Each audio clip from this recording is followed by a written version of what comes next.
તબાબાએ કહ્યું કે તું તો ભણેલી ગણેલી છે, તું તો કઈ કે.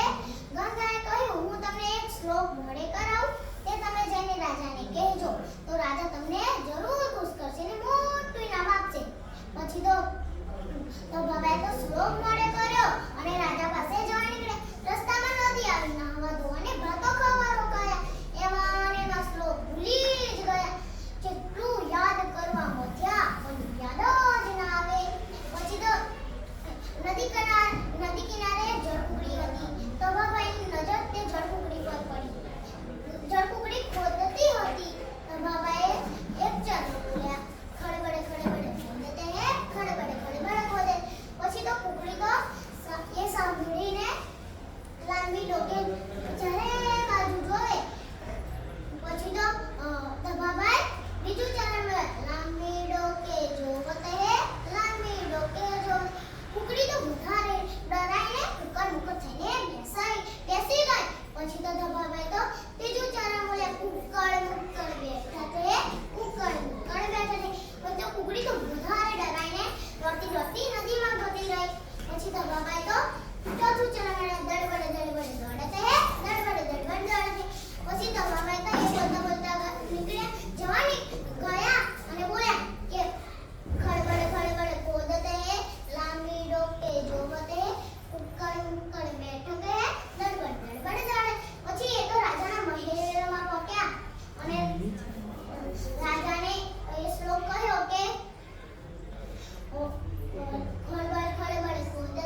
Very good. સરસ સરસ